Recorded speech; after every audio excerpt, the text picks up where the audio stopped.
Hello, thanks for the click. You are watching Golf North Wales on YouTube. If you are new here, please feel free, hit the like, hit the subscribe. We're just two normal guys who just like a bit of golf and like to take the piss out of each other while we do it as well, mate. So, Indeed.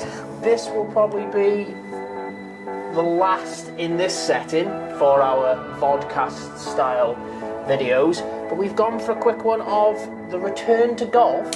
We've got a video coming out Sunday, which is me, you and Mel playing, and that's a 3-part return to golf special, which we've named Golf is Hard. Yes. So what we were going to do in this podcast to start was we were going to discuss our return to golf, your return to work, Yes. and our picks for the Masters, which kicks off tomorrow.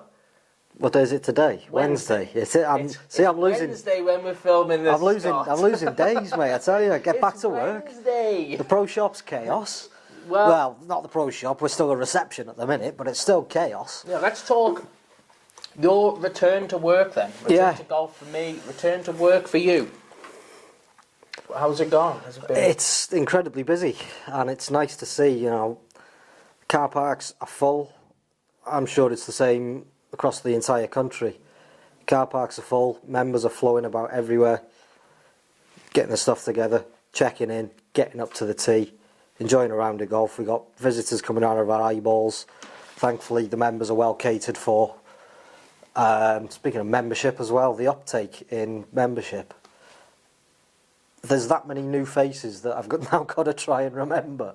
Because, yeah, I think early on last week, or at the end of last week, sorry, I was processing 27 new welcome packs.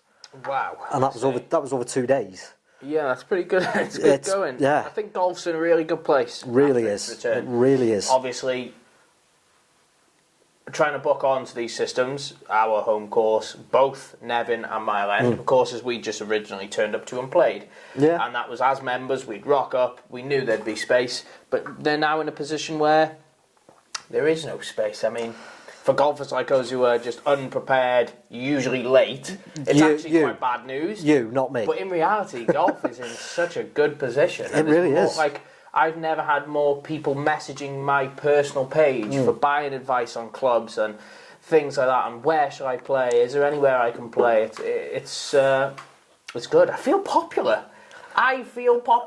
This is going to blow you out the water. Oh, I feel popular. Oh, 3 Facebook friends. Yeah, exactly. You've had another 6 add you, have you? Well, yeah, all 3 and all 6 of them are messaging me day and night.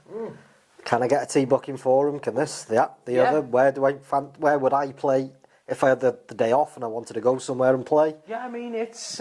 People looking for genuine advice. Yeah, it's something that... And it's for a lot of faces that you just wouldn't put in the game of golf at all. Yeah. But that's the thing with game of golf. It doesn't matter what your face looks like. Your face fits when it comes to the game of golf. Well, it should do anyway.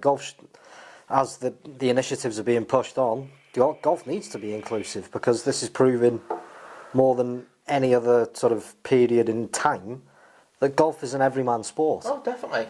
Well, I mean, every man and woman, I must add that. Of course, yeah. Inclusive. Get out if you like the look of it. Get out there and play. Try it. Yeah, well, it's great. Well, our home courses are just living proof of that. Yeah. There are a few very wealthy people who are there. Of course there are. And I'll go there, but the majority of the gentlemen who are wealthy there, it's not them who are wealthy. It's their wives. So, hey, living the dream. Too right. Living the dream. But I say if we talk the return to golf, before we filmed our special, we had 1 round at Mile End. It was very wet. It was. We were both agreeing that if it wasn't the return to golf, the course probably would have been closed. And we agreed that it would probably be similar for probably 70% of the It wasn't so much that it was wet. It was just heavy going. Yeah. Because from the Saturday evening until the Monday morning, we'd had 39 millimetres of rain. Yeah. So that was just crazy. It was. And I say we saw a lot of stick on Twitter for... what golf club was it? There was a municipal. I think it was a municipal. It might. We can name the golf course. Yeah. I mean, it was either a municipal or it was a newly formed club, as in it'd been around a while, but it had been taken over, sort of thing. Yeah. It was in Lee. Yeah, near Warrington. There was people going ballistic, but when it's not playable, it's not playable. You've got to think about the safety of your golfers for a start. If it's that heavy underfoot and somebody falls over and they need to get an emergency vehicle to them, but the ground is saturated, you can't get there. So first of all, there's the safety concerns. Then there's the fact that all the traffic going through, foot traffic, I'd imagine the T-sheet would have been full like everywhere else. It's just going to destroy the place. Well, so just to add we know that context it's to it. had plenty of time it's had months untouched, but when the weather was that bad, you need to take that into account. I've always said to golfers, when they say, yeah, but the sun's shining, it's not about what's above your head, it's what's under your feet. Yes, of course. That's where the ground where the ground is. Well, just to Simple add logic with context- Scott there. Just to add context to it, obviously Lee Golf Club should make the decision to remain I'm not closed. sure whether it was Lee Golf Club, but I know it was a golf club in Lee. Golf Club in Lee made the decision to remain closed on Monday, and we, as two people who take a step outside of the we need to play golf box, fully understood that decision and probably thought that there was hats off to the clubs that did stay open, but also hats off to those clubs who said no, it's not worth destroying a months of hard work. As I say, we turned up at our course, it looked fantastic. Yeah, absolutely. But it was very wet underfoot, and luckily, after going there for our return to golf on camera round, the course hadn't been damaged. The course is still looking really good. But that's as much luck as it is the green staff. Because with the ground that saturated, that many golfers on it, it could have quite easily took a turn for the worst, and it could have put them set them months and months back in work that they've been doing so hard. Speaking of green staff, go ahead. Breaking news on the channel. News. Not sure whether most of the members of Mile End know about this yet, but we now have a new member of Green Staff. Oh, wow. Not met him yet, but I saw him going past on one of the machines Well, today, Mark. It is something we've said, an extra pair of hands. Just because I say there's maybe one or two areas that might have got neglected over the last few years, but I say with the new head greenkeeper there, obviously we know he takes a lot of pride in the course. Yes. We've gone off on a tangent a bit, but nonetheless, it's great to see, and hopefully we'll see some improvements, and you'll see it directly through the channel and see us hitting out of ankle length rough rather than knee, because we hit so far offline, it deserves to be knee length. Well, as you'll see when you watch the first of our Got Back to Golf video. You appear to have played my golf. My type of golf. But somehow making a score. Well, let's put it this way. The first tee shot of that video is something else from me. That was impressive. It's something very impressive. But I say we will then get on to then, how has the actual return to golf been, rather than the return to work? So if I'll start, but quite honestly, it's flipping hard.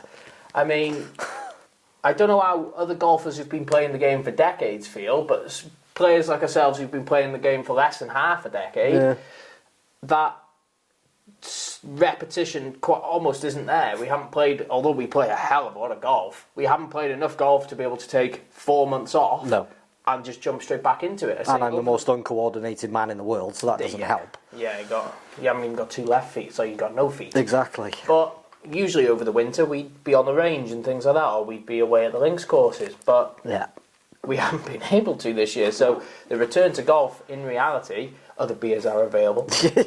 That's why I've turned it. We are now the BBC. Yeah.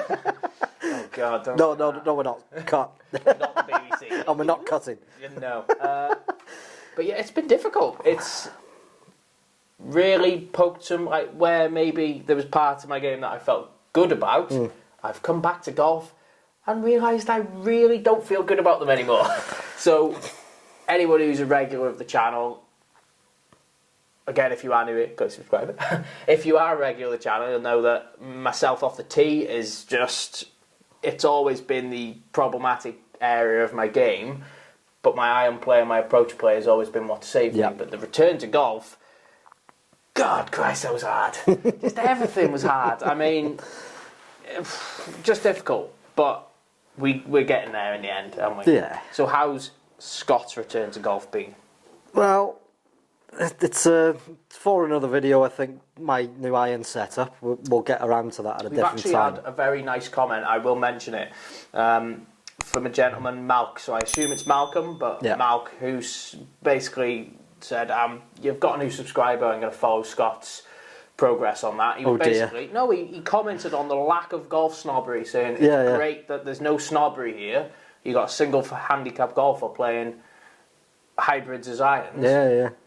Obviously, I will link that video somewhere around here or here. But those comments, and my reply was that we're not golf snobs in any way, shape, or form. Like 9 times out of 10, we're still talking when you're teeing off. We're still talking when we're putting. I'll quite happily get my Zippo out and spark up a cigarette. It doesn't matter whether you're a 56 handicapper or a scratch handicapper. 54, mate. 54, well, see. But it doesn't matter whether you're either of those, whether you're playing with £10 clubs or £10,000 clubs. The reality of it is, as long as you've got a smile on your face and you're willing to laugh at yourself, we're quite happy to play. So obviously, my opinion on equipment and stuff is well noted because it's my job. But if you feel that's all you want to invest in your hobby, then that's fine. I literally don't care. Some people, it's not their main but hobby, is it? Anyway, back to the point of my return to golf. The irons will come back to at a later date. I'm doing a lot of work on the range, and as soon as I can get in the swing room when legislation allows, I will be spending hours in there trying to figure something out with that. Come out like but I'm still getting off the tee reliably well, which we'll see in the return to golf video as well when we get into the third video. Yeah. The 8th, there was a particular shot that I chose to take off that tee that most people wouldn't dream of doing. Well, and the proof was in the pudding there. But we talk about golf snobbery. I'm just going to jump back to that one. Yeah, that's fine. If that's a shot that I have no doubt there are some players who we know who would have very much doubted or even flat out refused to admit that you played. There are a few that we know. Yeah. But that isn't doable. But we've got it on camera. Luckily, yes. But it is nice to be back on camera as well. Not just for that reason. I said we come off there. Quite frankly, I don't even know how I scored. We've got a break 80 video to come after the return to golf video, which I'm just going to do as a 9-hole series. So it's break 40 over 9 holes. Yeah. I haven't even totted up my score to see what score I scored. A lot of scores thrown in there. But I felt great about the round just because we managed to get the camera out, have a laugh and a giggle and bully you, bully Mel. That's what it's about. I was on the receiving end of the bullying. Well, you were a little bit because there's a point in the first video where, because I bought it a while ago, but the little putt-out trainers. Yeah. You've got one as well. I never stopped practicing drilling putting. So my putting is still uber reliable. I didn't practice at all. Very much annoyed you. Yeah, well, I haven't practiced at all. I mean, I've not just got the putt-out trainer, I've got the mat, the gates, I've got everything. But quite frankly, it hasn't seen the light of day. Because quite honestly, I'm a busy man and I got better things to do. Well, normally your putt-out mat would have been in baby's room, but baby is in baby's room now. So baby has baby's room, so I can't have it. No. But all in all, I mean, it's been a difficult return to golf just because we've had to relearn different swing thoughts and things like that. But a thoroughly enjoyable experience, and definitely it's great to be back. It's great to be back in front of you guys as well. It's great to be back for anyone who's watching, unless you don't like us, and then it's even better to be back. But let's go. It's Wednesday, the I haven't changed the date on my watch. 7th of April. The Masters begins tomorrow. So we're going to do. I haven't checked if the par 3 tournament's on tonight, actually. I know it wasn't last year due to COVID and stuff, but that's one of my favourite parts of the Masters week, the par 3 tournament. It's brilliant. Well, we were going to do a little section of 2 or 3 picks for who, well, I don't know whether you're partaking in this. Heart versus head. Yes. So we'll jump straight in. We'll do heart first. Head, heart. Okay, heart. Right, we'll go heart first. Who are your picks? My picks. Got them written down right in front of me. Bryson. Yeah. Number 1, obviously. I love the way that man approaches golf. Yeah, he just approaches it he approaches it in a way that a lot of people don't like, because he approaches it in the way of, if I get the ball down in less than you, I win, regardless of how I do it. Yeah, which is what golf has always been. Yeah, okay, so we've got Bryson. Tommy Fleetwood. Yeah, that's a hard one to say no to. I don't want to see him cut his hair off because he said he only cuts it off when he wins a major. But I still want to see him win the Masters or any major tournaments because I love. Tommy Fleetwood's the good guy of golf, and he deserves it. I love his attitude towards life. Yes. Nothing phases him. He's always happy, or he always seems to be happy. And he, Probably a right miserable gig. I doubt it. But I'd like to see Tommy do well. And obviously, he's going to be one of your picks as well. I'd imagine Lee Westwood. Of course, yeah. He's another man that I admire so much in the game. Well, I didn't. Because again, he's a happy-go-lucky dude who just as his wife and his son as well, his fiance and his son, his caddy, and just has a good laugh. How brilliant an experience is that going to be for his son and him? Oh yeah, of course, yeah. Caddying for your dad at the Masters. I don't know. I wouldn't want to carry that bag. They carry less balls. Yeah, so it's well, not of course quite they heavy, do. is it? And I don't think you'd want to caddy for our dad either. You'd be there for about 4 weeks, never mind 4 days. I'd have to strap him on my back as well. But yeah, my heart picks. I've only got the two because I want to see the two playing in the final pairing, and that's Lee Westwood and Bryson DeChambeau again. And it's because just the different ways the game is played. As in, it was quite a fun dynamic, wasn't it? It was so great. I mean, you've got one guy who's just hitting fairway, plodding along, and one guy who's just driving greens. It's like, but they're within a shot of each other. So this, we always talk about the distance debate and things like that. I don't think it's as prominent as people are bringing it forward, just because, I mean, in the age of social media, the people who complain about things shout a whole lot louder than the people who don't. And obviously the golf content creators across the board, as in your Twitter pages, your magazines, they need controversy to sell their stuff, which is understandable because that's how tabloidy journalism always works. Yes. You need the controversy, whereas in reality we know for a fact that there is no issue. Well, Bryson's not winning every week, is he? If he was winning every week by 30 shots over the field, let's say there might be an issue. But if he was winning every week, there wouldn't be an issue. It just means that he's a superior athlete. There would be an issue. He's more skilled. There would be an issue because it's Bryson. Yeah, but that's the only difference. But he's a superior athlete. He's more skilled. Catch up. Yeah. Well, I said I just want to see them two. Yeah. Going out last, Bryson, Westwood, Augusta. Fun. That's my heart, but my head says Lee Westwood in his last few rounds when he was around the top three, struggling to get off the tee, this, that and the other. Yeah. It's not a case of he's burnt out, but I think he would have had to go back to the drawing board and just rein it all in again. All that excitement and this, that and the other. Yeah. And obviously Bryson, Augusta had a bad time last time. Mentally, he's as good as anyone, so it's nothing to say he can't go there and do just as well. Last time, as we call it, what was it, 4 or 5 months ago, it was a completely different golf course. Yes, of course. So probably an easier golf course. Well, it would have been an easier golf course last time, but I suppose it's an easier golf course for everyone. You imagine how much he's going to shorten his approach shots in now, just through the sheer fact that the ball's going to travel further. Once it hits the ground, it's going to travel further. Right. Let's go 3 of your head. Who do we have? DJ. Okay. He's just an elite athlete. He's amazing. World number 1. For a reason. Yeah. And this goes into people wanting to change their shot shaping lessons as well. A video come out with him that TaylorMade did this week. I've seen it today, yeah. So, DJ, how often do you try and hit a draw? Never. How many times have you hit a draw? Never that I've meant to. Yeah. Literally, never on purpose. Never on purpose have I hit a draw. So, I mean, DJ always slices a hope. Yeah. World number 1 for a reason. Yeah. So, I think he'll be up there. I'd like to see him defend it, to be honest. I like his approach to golf. I quite like him. Yeah, well, you're a bit like DJ in the way that you're like... a little bit stoic and don't say much.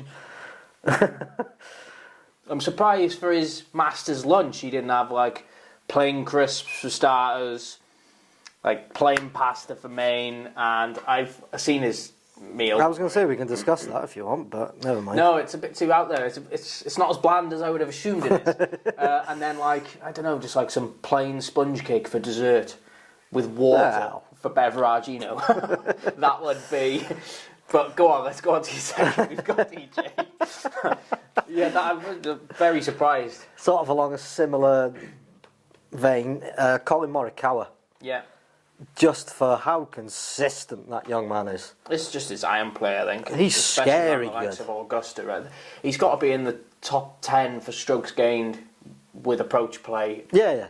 in every tournament he plays in. So if he gets it going off the tee, I think he's going to be... Well, he's the only one inside the top 20. Hang on, let me rethink that point for a second. He's the only winner of a tournament in 2020-2021 who has hit more than like 60% of fairways. He's the only winner.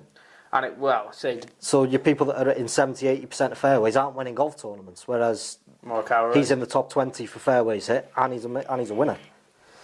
Yeah, go on. He's just got that winning mentality, and he's just a superb golfer. And last but not least, Justin Thomas. Justin Thomas. Yeah. You got two of mine in there. I think Thomas is a solid pick as well. Just again because of the way he approaches the game. There's no fear in the way he plays. He's struggled off the tee over the last 12 to 24 months, hasn't he? And I mean, it's negligible though. Yeah, but when he gets it going, he's as good as anyone. One of the toughest golf courses in the world to get round off the tee. Sawgrass. Yeah. And he wins. Yeah, exactly. The balls on that young man for his shot on the 18th. Well, I know. I mean, he did shrug his shoulders and went, I got away with that one. Yeah. But my God. He's channeling his inner amateur there. Yeah. Everyone does that after every tee shot. I think I got away with that one. But we'll go on to my 3 picks then. So we've got Justin Thomas, same as you. I just think I can't overlook the Americans, I'm afraid. Justin Thomas, Colin Morikawa. Thomas because if he can get it going off the tee, he's going to be hard to beat. Yeah. Morikawa, just pinpoint accurate with his irons. And Jordan Spieth, and I wrote this list before he won in Texas. Yeah, so he's one of them. If we were going with a 5-man list, that he'd have been in there. I think a lot of people have discussed the hype train around Jordan Spieth. Now he's back as such. Well, he is back. He's won a tournament now. But even if he hadn't have won it, Spieth was up there for me. So I just think those 3 players. Good, as in they're the good all-rounders. Yeah. They can be deadly off the tee and deadly off the fairway and deadly on the green as well. So they're my picks. Obviously, if you've got any picks of your own, if you agree with our picks, if you disagree with our picks, let us know in the comments below. This is not us endorsing betting on them. If you lose money, don't blame us. No, we won't be betting on them. No. Golf and betting. We know plenty of people who will, but... Golf and betting, not really stuff that goes together. There's so many players in the field. Too many variations. It's literally like betting at the Grand National. Yeah. Essentially, it's just a big wild guess. But nonetheless, if you do agree, if you don't agree, let us know in the comments below. If your heart says one thing, your head says another. I'm just going to throw another one in there. Here we go. That applies to both head and heart. Okay. Anybody that listens to Mark Crossfield, his podcast, will know that Scott Fawcett, decade. Yeah. Will Zalatoris. Have you watched any of his golf? I can't say I have. Again, no fear, but his approach to golf is superb. Picks a target, hits it. It works or it doesn't. Sees what happens. And his season has been so consistent. Top 20s, top 20s, top 10s, top 10s, top 10s. I think they're the players we've got to be looking at. We're not going to just look at the winners. Consistent. We can't just look at the winners. We've got to look at who's been in that top 10 and think, because just like any major golf course, it chews you up and spits you out. Yeah. So if you're a top 10 every week kind of golfer, you're going to be within a chance on the final day. Whereas if you're a golfer who's winning one week, missing the cut the next, it's a bit different because Augusta will chew you up and spit you out. But Zalatoris is still a young kid, so he's one to watch for the future, as is Morikawa. Yeah, Morikawa. So, definitely. He's another one to watch out for. Well, we'll end it on a final note then. Do you think there'll be any complaints from the members at Augusta National about the condition of the course? Like, Scott will have seen it in his return to golf, all the complaints, all the praise, all the complaints. Every member's got something to whinge about. Do the members at Augusta whinge about the course? You don't complain about the course at Augusta because you just withhold your membership fee from there because it's lots and lots of money. Yes. That's a complaint in itself, but I'm not being funny. If you do get lucky to get a membership there, you're not going to want to rescind it for any sort of reason because you probably will never get back in your life. No. But I say that's our little And they're not podcast. members there, they're patrons. Patrons who don't. Yes. Patrons.